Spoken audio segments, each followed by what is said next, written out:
Hello students, नमस्कार। आपका स्वागत है इस वीडियो में और मैं उम्मीद करूंगा मेरे प्यारे बच्चों कि आप सब एकदम बढ़िया होंगे, मजे में होंगे, तंदुरुस्त होंगे माय डियर स्टूडेंट्स। तो this video is about the road map towards CA intermediate journey.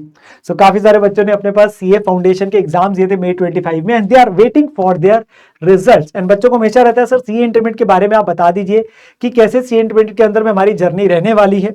सो मैं उसी को लेकर बेटा यहाँ पर मैं वीडियो आप लोगों के लेके आया जहां पे मैं सारी के सारी कंप्लीट डिटेल्स आप लोगों को बताने वाला हूँ। सो अंत तक इस वीडियो को सुनेगा ताकि आप लोगों के कोई भी डाउट्स होंगे अबाउट दी सीए इंटरमीडिएट वो इस वीडियो के थ्रू क्लियर हो जाएंगे। ठीक है ना। नाउ सबसे पहले बात आती है बेटा सीए इंटरमीडिएट करने के लिए क्या एलिजिबिलिटी क्राइटेरिया है। तो यहां पे बेटा दो सेट ऑफ स्टूडेंट्स हैं जो सीए इंटरमीडिएट के अंदर में अपने आप को इनरोल करा सकते हैं। एक है बेटा अगर आप लोगों ने अपने सीए फाउंडेशन के एग्जाम्स क्लियर कर लिए तो फर्स्ट सेट ऑफ स्टूडेंट्स तो वही है, सीए फाउंडेशन के पेपर दिए, क्लियर हुए, now you are eligible for CA intermediate. इसके अलावा भी there is also direct entry route. Direct entry route का मतलब है आपको जरूरी नहीं है कि आप सीए फाउंडेशन क्लियर करके आ रहे हैं। सो एक दूसरा रूट भी दिया हुआ है। वो कौन सा सेट ऑफ स्टूडेंट्स है? कॉमर्स ग्रेजुएट या पोस्ट ग्रेजुएट विद 55% मार्क्स। तो जिसने अल्टीमेटली बीकॉम अपने पास कर रखे हैं, पोस्ट ग्रेजुएशन कर रखे हैं, अगर उसके 55% एग्रीगेट है ऑब्वियसली तीनों साल के, तो वो बच्चा भी डायरेक्टली सीए इंटरमीडिएट के अंदर इनरोल कर सकता है। तो उसे फाउंडेशन नहीं क्लियर करने की जरूरत। या अगर नॉन कॉमर्स ग्रेजुएट है बेटा तो उसमें 60% मार्क्स चाहिए होते हैं फॉर नॉन कॉमर्स ग्रेजुएट। ठीक है। एंड अगर आपने क्लियर किया intermediate of the company secretary और कॉस्ट अकाउंटेंट जो हमारे और कोर्सेज है इंडिया के अंदर में, ठीक है ना, तो अगर आपने उनका सीए इंटरमीडिएट क्लियर कर लिया जो इंटरमीडिएट लेवल का पेपर होता है तो आप अपने पास सीए जो हमारा आईसीए उसका सीए इंटरमीडिएट के अंदर में अपने आप को रजिस्टर करा सकते हैं। ठीक है ना। Now maximum students obviously CA foundation के होते हैं या हमारे कॉमर्स ग्रेजुएट रूट के होते हैं। तो ये है वो स्टूडेंट जो सीए इंटरमीडिएट के अंदर में अपने आप को इनरोल करा सकते हैं। Now comes the second parameter that is what is the registration fee. So all दो स्टूडेंट जो सीए इंटरमीडिएट के अंदर में आके रजिस्ट्रेशन कराते बेटा तो उसकी रजिस्ट्रेशन फीस है टोटल में मेरे प्यारे बच्चों that is your 18,000 rupees plus आप लोगों के पास बेटा यहां पर में एक्चुअली में होते टोटल में 6 एग्जामिनेशन। कितने पेपर होते बेटा? 6 पेपर। जैसे फाउंडेशन में 4 पेपर देते, यहां पे होते बेटा 6 पेपर। सो पहले आप लोगों को पेपर्स के बारे में बताता हूं। जैसे पेपर नंबर 1 है एडवांस अकाउंटिंग का जो मैं पढ़ाता हूं दैट इज 100 मार्क्स का पेपर है। कहने को एडवांस अकाउंटिंग है बट ऑब्वियसली आपका अकाउंटिंग का पेपर आसान रहता है, ऐसी कोई दिक्कत नहीं। हाँ सिलेबस इसका थोड़ा सा हैवी रहता है। Then second is your corporate and other laws का अगेन 100 मार्क्स का paper. Paper 3 is taxation 100 marks जिसमें दो कंपोनेंट्स है, एक है इनकम टैक्स और एक है जीएसटी। ठीक है ना। ये बेटा तीनों पेपर हमारे मिलकर बनते हैं ग्रुप 1। सर ग्रुप का क्या रेलेवेंस है बेटा? सीए इंटरमीडिएट के अंदर में एक्चुअली में 2 ग्रुप्स में टोटल आपके 6 पेपर्स को डिवाइड किया गया। पहले 3 पेपर ग्रुप 1 के अंदर है, ऐसे ही जो अगले 3 पेपर है वो ग्रुप 2 के अंदर में है।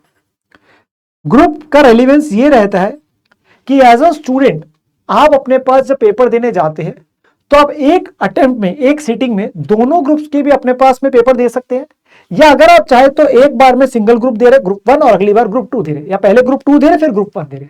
तो ये स्टूडेंट कॉल। बट ऑब्वियसली दोनों ग्रुप देने के कुछ एक एडवांटेजेस रहते हैं जो मैं आगे जाके आपसे बात करूंगा। हाउएवर यहां पर मैं आपको कोई कंपल्शन है कि 6 के 6 पेपर इकट्ठे ही देने हैं। सो 2 ग्रुप्स में डिवाइडेड किया गया हमारे इन 6 पेपर्स को। तो ग्रुप 2 के अंदर में बेटा एक पेपर है कॉस्ट एंड मैनेजमेंट अकाउंटिंग का 100 मार्क्स, एक है ऑडिटिंग एंड एथिक्स 100 मार्क्स और एक है financial management and strategic management 100 marks. Obviously जब आप वो सब्जेक्ट पढ़ने शुरू करते हो तो रिस्पेक्टिव टीचर्स आप लोगों को उस सब्जेक्ट के बारे में सारा कुछ बताते हैं। 100 नंबर के 6 पेपर रहते हैं। नाउ आप लोगों की रजिस्ट्रेशन होती है बेटा, रजिस्ट्रेशन आपने हमेशा अपने पास मान के चलिए कि आपने दोनों ग्रुप की करानी है, उसकी अल्टीमेटली कितने 18,000 फीस है। ठीक है ना।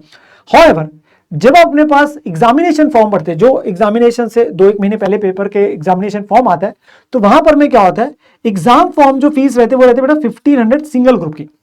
तो अगर आप एक ग्रुप देना चाहते हो तो 1500 फीस होगी जो कि 3 पेपर होंगे, या ग्रुप 1 या ग्रुप 2। ठीक है ना।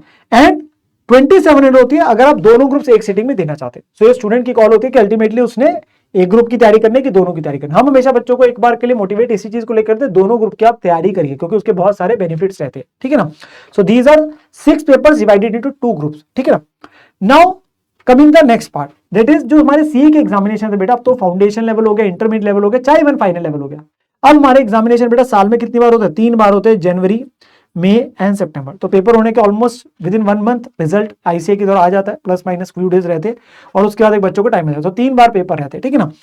पेपर का पैटर्न कैसे होता है? जैसे फाउंडेशन में जो बच्चे करके आते हैं आप लोग के वहां 2 पेपर पूरे सब्जेक्टिव होते हैं, काइंड ऑफ 2 पेपर पूरे ऑब्जेक्टिव होते हैं। यहाँ ऐसा नहीं है। या हर पेपर के अंदर में क्या बेटा 70% डिस्क्रिप्टिव पोर्शन है एंड 30% ऑब्जेक्टिव पोर्शन है जिसमें एमसीक्यूज एंड केस स्टडीज आती है। ऑब्वियसली वो आपका एक तरीके से क्या ऑप्शंस दिए होंगे, 4 ऑप्शन, और उसको आपको अपना सिलेक्ट है। बट एक बहुत इंपॉर्टेंट बात है, यहाँ पे अभी तक कोई भी नेगेटिव मार्किंग नहीं है मेरे प्यारे बच्चों। दैट मीन्स जैसे आपके पास फाउंडेशन में जो इकोनॉमिक्स और मैथमेटिक्स का पेपर होता है वहां पे आपके पास नेगेटिव मार्किंग होती है, यहाँ पे कोई नेगेटिव मार्किंग नहीं होती। तो हम बच्चों को हमेशा बोलते हैं भाई करके पूरे आने, टिक पूरे करके आने, चाहे नहीं भी आता, ठीक है ना। सो 30% ऑब्जेक्टिव होता है with no negative marking and 70% subjective portion होता है। तो जो ये 30% इसमें कोई चॉइस नहीं रहती। हाउएवर जो 70% डिस्क्रिप्टिव होता है उसमें चॉइस वगैरह भी रहती है, ठीक है ना। एक कंपल्सरी क्वेश्चन होता है, फिर चॉइस आपके पास रहती है, वैसे पेपर का पैटर्न रहता है। Now what is the passing criteria? Passing criteria बेटा बड़ा सिंपल है। That is you need to get minimum of 40% marks in each paper of each of the groups, group 1 या group 2, and minimum of 50% marks in the aggregate of all the papers of each of the group. Passing criteria क्या है? अगर आप single group दे रहे या आप दोनों group दे रहे, जैसे भी है, आपको हर पेपर के अंदर कम से कम 40 मार्क्स चाहिए, और एग्रीगेट में आपको कितने चाहिए बेटा? जो 50% मार्क्स है। तो अगर आपने सिर्फ ग्रुप 1 दिए, अगर आपने सिर्फ ग्रुप 1 दिया मेरे प्यारे बच्चे, तो उस केस के अंदर में जैसे 3 पेपर है, पेपर 1 2 3, नो अगर हमारे इस पेपर में 55 है, इस पेपर में 45 है, इस पेपर में 52 है, तो टोटल हमारा हो गया 152 marks. Now this is out of 300 marks, this is out of 300 marks, क्योंकि हर पेपर 100 नंबर का। सो आप पास डिक्लेयर किए जाएंगे, आप पास, क्योंकि हर पेपर में आपके 40 एंड अबव भी है, हर पेपर में आपके 40 एंड अबव भी, और एग्रीगेट आपका कितना बन गया? 150 या उससे ज्यादा बन गया, 50%। तो हमें कितने चाहिए? 50%। दैट इज 300 में से अगर मैं ग्रुप 1 दे रहा हूं तो मुझे 300 मार्क्स में से कितने चाहिए बेटा? 50% के हिसाब से एग्रीगेट में 150। ग्रुप 2 दे रहा हूं तो अगेन 300 में से कितने चाहिए? 150। तो मैं अपने पास में क्लियर हूं, और हर सब्जेक्ट में 40+ चाहिए। मींस अगर बाय चांस मान लीजिए मेरे इस सब्जेक्ट में लेट से मैं कहता हूं 35 मार्क्स है, और इस पेपर के अंदर में 70 मार्क्स है, तो बेटा अगर आप एग्रीगेट देखेंगे 55 + 35 + 70 तो 160 मार्क्स हो गए। हम पास है? द आंसर इज नो, हम अनसक्सेसफुल है उस पर्टिकुलर में, क्योंकि हमारे एक पेपर में 35 मार्क्स है। तो सर अगली बार हमें अब क्या तीनों पेपर देने पड़ेंगे? यही थोड़ा सा एक आपके पास पॉइंट है जो समझने वाला है, जो डिफरेंट है as compare to foundation. Foundation में अगर एक बच्चे के 40% से कम मार्क्स रहते एक पेपर में, तो अगली बार उसे सारे देने पड़ते, चाहे दूसरे पेपर में किसी में 90 क्यों ना आए, जबकि यहाँ ऐसा नहीं है।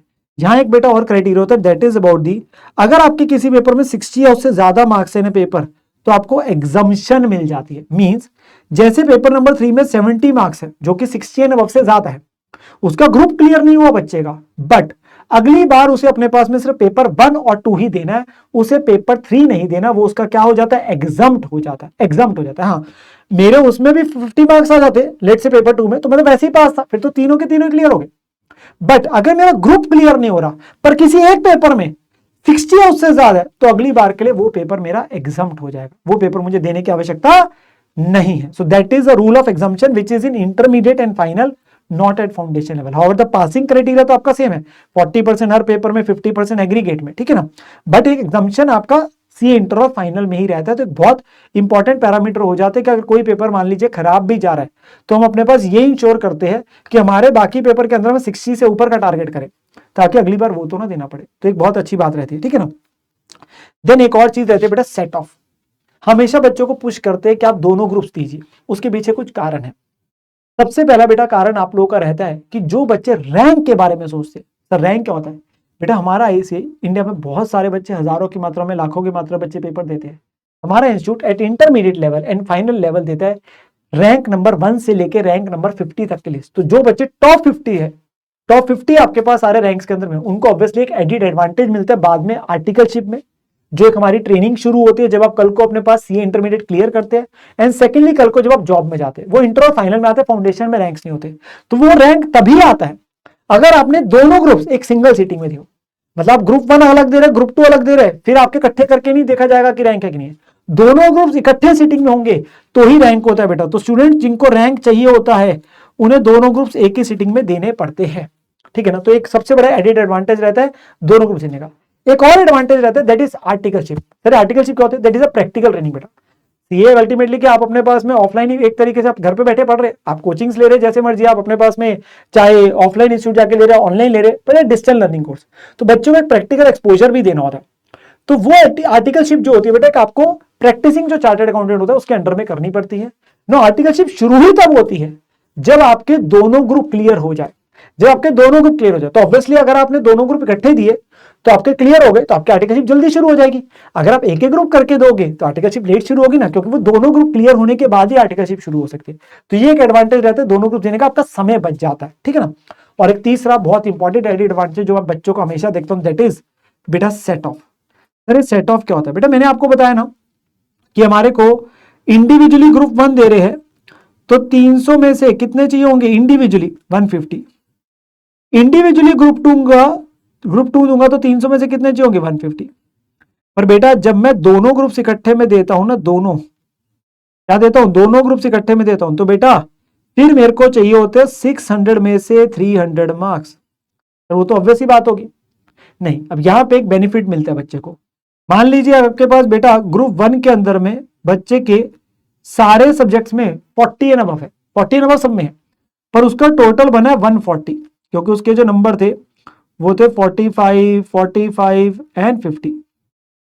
अगर वो अकेला ग्रुप 1 देगा तो क्या वो पास है? द आंसर इज नो, क्योंकि उसका एग्रीगेट 150 नहीं बना ना, एग्रीगेट 150 नहीं बना, एग्रीगेट भी तो चाहिए ना 50%, 150 के हिसाब से चाहिए। तो वो चाहे हर पेपर में 40 नंबर पर एग्रीगेट नहीं है ना, अभी हमने सीखा पीछे। However, जब उसने ग्रुप 2 भी साथ में दिया था तो ग्रुप 2 के जो 3 पेपर थे वहां उसके मार्क्स है 170, मान लीजिए 60, 60 एंड 50।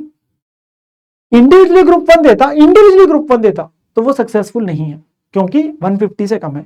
इंडिविजुअली ग्रुप 2 दे रहा है तो वो क्लियर है, ऑब्वियसली हर पेपर में 40 एंड अबव भी है और आपका 150 बन गया। अब अगर उसने बेटा दोनों ग्रुप्स दिए थे और इसके ये 6 पेपर्स के मार्क्स है तो उसका टोटल कितना हो गया 310, तो बेटा उसके दोनों के दोनों ग्रुप क्लियर हो जाएंगे। मतलब ग्रुप 2 में जो उसने एक्स्ट्रा नंबर लेके आया उसका बेनिफिट ग्रुप 1 के साथ मिल गया, तो वो एक ग्रुप का बेनिफिट दूसरे के साथ हो गया, सेट ऑफ हो गया। क्योंकि जब दोनों ग्रुप देते हैं तो क्राइटेरिया इकट्ठे में लग रहा है ये वाला। अब ये क्राइटेरिया इकट्ठे में लग रहा है, मतलब हर सब्जेक्ट में 40 नंबर है, यस हर सब्जेक्ट में 40 नंबर। क्या एग्रीगेट में आपके पास में 600 में से 300 है? यस। ये एक बहुत बड़ा बेनिफिट है और हम हर बार हर टाइम में बहुत सारे बच्चों को देखते हैं, यार एक ग्रुप वीक था उसमें चलो 150 नहीं बने, पर दूसरे ग्रुप में ज्यादा नंबर आ गए जिसने पहले ग्रुप को भी क्लियर करा दिया। तो हमारे दोनों ग्रुप देने के बेटा 3 बेसिक एडवांटेज है। पहला रैंक, एक आर्टिकलशिप आपकी शुरू होती है दोनों ग्रुप क्लियर करना, और एक है सेट ऑफ, वो तो बहुत ही मेजर एक बेनिफिट बच्चों को मिलता है। ठीक है, ऑब्वियसली एक एक्स्ट्रा एफर्ट लगता है, मैं ये नहीं बोलूंगा कि आसान है, हमें मेहनत करनी पड़ती है, बट हम आप लोगों को बेटा मेहनत कराते हैं पीडब्ल्यू पे यहाँ पर मैं जबरदस्त तरीके से। और अगर आप बच्चे हमारे साथ करते हैं मेहनत को तो आप अपने दोनों ग्रुप से एक बार में टारगेट कर सकते हैं। यस, अगर आपके कोई दिक्कत है, प्रॉब्लम आप नहीं कर पा रहे तो आप सिंगल सिंगल करके दे लीजिए। ऐसे कोई आपके उस पर ये नहीं कहते कि रिस्ट्रिक्शन है, पाबंदी के आपको देने ही दोनों दे, नहीं, हम हमेशा मोटिवेट करते हैं बिकॉज ऑफ द बेनिफिट्स। जो बच्चे कोप अप कर लेते हैं, जो बच्चों का रूटीन ठीक है, वो पढ़ रहे हैं, साथ साथ सब कुछ मैनेज कर रहे हैं, वेल एंड गुड। कोई दिक्कत है, प्रॉब्लम है, लाइफ में सर्कमस्टांसेस डिफरेंट होते हैं, हर बच्चे के अपने होते हैं, वो सिंगल सिंगल देना चाहता है, थोड़ा सा प्रेशर कम रखना चाहता है, वो वैसे कर सकता है। बट मुझे ये था कि आप लोगों को ये बातें सारी पता होनी चाहिए अबाउट दी सीए इंटरमीडिएट, कि आप लोगों की जर्नी में कैसे रहता है, क्या पासिंग क्राइटेरिया होता है, कितने सब्जेक्ट्स है। तो इसी के लिए बेटा ये आपके लिए मैं वीडियो लेके आया था जहां पे मैंने आप लोगों को कंप्लीट डिटेल्स बताई अबाउट दी सीए इंटरमीडिएट। आप लोगों से मिलते बेटा बैचेस के अंदर में, जब आप लोगों के लिए बैचेस जब भी आते हैं वो आप लोगों के लिए सारे के सारे हम लोग बताते हैं, अनाउंस करते हैं। एंड अपनी तैयारी अच्छे तरीके से करनी है बेटा। आप लोगों ने अगर इस कोर्स के अंदर आ रहे हैं तो ऑब्वियसली बस आप लोगों को यही रखना है कि यार हमें अपनी मेहनत पूरी तरीके से करनी है, ईमानदारी से करनी है। Yes, there will be lot of sacrifices, yes there will be certain days जहां पे हम लो फील करोगे, बट हमें अपना सपना जो है, हमारा जो गोल है, उसे अपने पास अचीव करना ही करना है, और अपने नाम के आगे जो वर्ड सीए है वो लगाना ही लगाना है। तो उसके लिए हम पूरी की पूरी मेहनत करेंगे, ठीक है ना। सो मिलते हैं बेटा आप लोगों से अगली वीडियो में, तब तक के लिए take care students and bye bye, love you.